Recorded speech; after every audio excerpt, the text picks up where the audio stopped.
As anti-Israel protests continue to spread to cities and college campuses across the country, my next guest says the unrest is not always spontaneous or organic, but cultivated by some potentially dangerous groups, as individuals and organizations with past ties to Hamas charities provide training, talking points, and financial support to the protesters. Jonathan Schanzer is a former terrorism finance analyst at the Treasury Department. He's now Senior Vice President for Research at the Foundation for Defense of Democracies. Welcome. Good to have you here. All right, let's turn to the main subject here, your research into who's behind some of these protests. In particular, I want to ask you about the group Students for Justice in Palestine, which seems to be on a lot of college campuses and is really providing a lot of the network infrastructure, if you will. Tell us about this group and where does it get its money from? Sure. Well, SJP is by far the most ubiquitous group out there in the campus space. They have about 200 chapters across the country. And it's interesting when you go back and look at who they are. They were actually founded, the first chapter was founded by a guy named Hatem Bazian. He created the first chapter on Berkeley's campus in the late 1990s, early 2000s. Bazian today is the founder and chairman of an organization called AMP.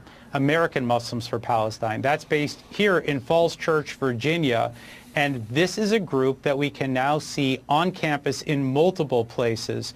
The executive director of AMP has been spotted at Columbia, at GW. Hatem Bazian's been spotted at Penn. So we're seeing that this group that incubated and funded SJP to begin with, their leadership now is being spotted on campus. They're actually at the encampments. They're chanting, they're speaking, they're giving direction to the students. So this is by far not organic. This is absolutely not spontaneous. It's being driven by outsiders. Now these are adults now. These aren't students who just came out of the class and said, I'm outraged about Gaza.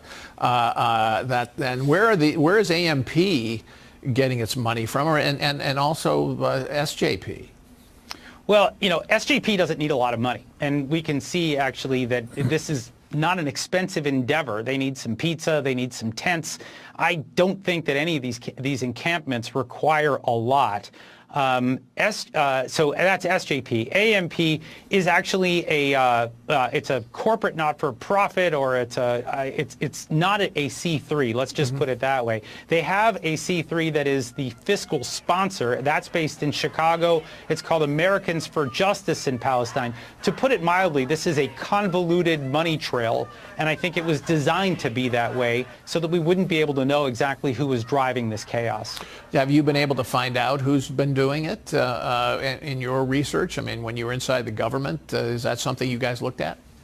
Well, what's interesting is that AMP is actually a successor organization to 3 charities that were shut down in the United States for supporting Hamas. The first one was the Holy Land Foundation that was shut down in 2001, that was based in Richardson, Texas.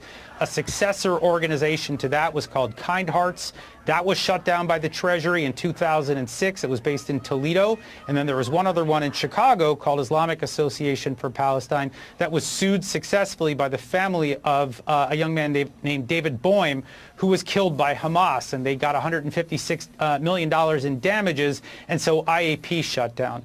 AMP is the successor of all 3 of those groups. We see individuals working there that were formerly associated with those 3 Hamas charities. So when you start to piece all of this together, you can see that not only is the campus unrest not organic or spontaneous, but that it's actually being driven by people with a very troubling past. And what is their goal? Is it to change U.S. policy on the Middle East? Is that the fundamental goal here? I think that, I think at its most basic level, we can say that they're trying to raise consciousness about the Palestinian cause. I think they're actually also trying to lend some credence to Hamas itself. I think we can see with some of the chanting and some of the rhetoric on campus, it's an attempt to legitimize Hamas. But I also think there's intimidation going on, not only of the Jewish or pro-Israel kids on campus, but I think that you're starting to see university administrations cower in the face of the violence and intimidation. And I think it's having an effect on the president as well. And so I think the organizers understand this, and they're pressing their advantage. Now, some people listening to this might say, well, wait a minute, isn't this sort of guilt by association by throwing in Hamas here? Because these students are really concerned about the civilians of Gaza, and it's unfair to link them to Hamas. What's your reaction to that? Well, look, when you see what they're chanting and they're calling for an intifada, which is a violent uprising, when they're calling for Palestine from the river to the sea, they're talking about the annihilation of Israel. These are things that we commonly associate with Hamas rhetoric.